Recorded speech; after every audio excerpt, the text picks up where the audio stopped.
நலம் காக்கும் ஸ்டாலின், உங்கள் குடும்பத்தின் நலன் அரசின் பொறுப்பு. கட்டணமில்லா மருத்துவ சேவைகள். GT Holidays, South India's #1 travel brand. You know you are special when you're with GT Holidays.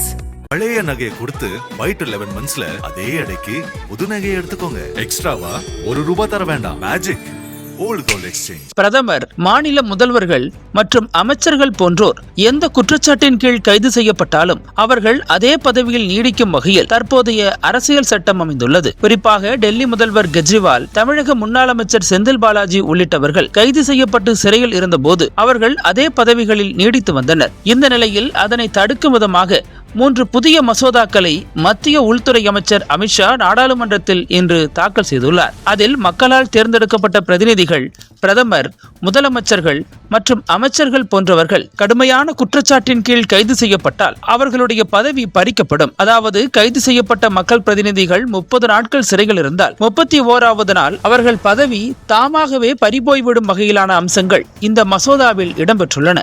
குறிப்பாக மத்திய அமைச்சர் ஒருவர் கைது செய்யப்பட்டு 30 நாட்கள் தொடர்ந்து சிறையில் இருக்கும் சூழ்நிலை ஏற்பட்டால் அதற்குள் பிரதமர் அவரை பதவி நீக்கம் செய்ய வேண்டும்.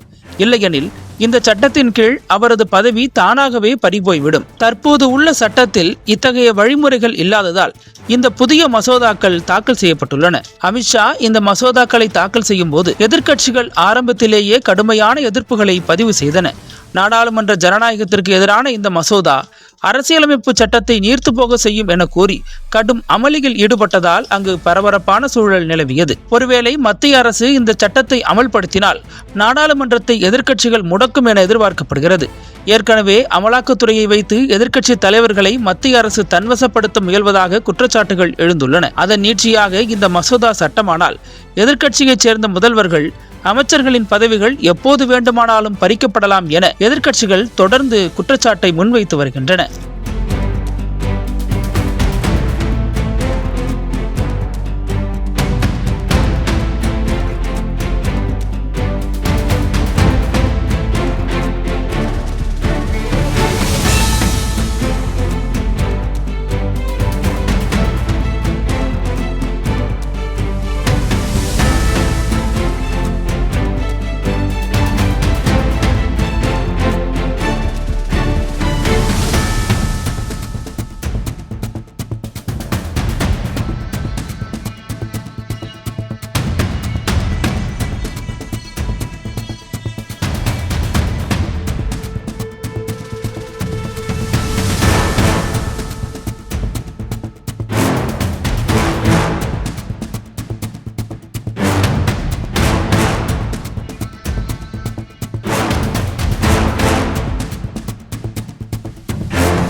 அனல் பறக்கும் செய்திகளை அப்டேட் செய்து கொள்ள நக்கீரன் களத்தை இப்பவே சப்ஸ்கிரைப் பண்ணுங்க.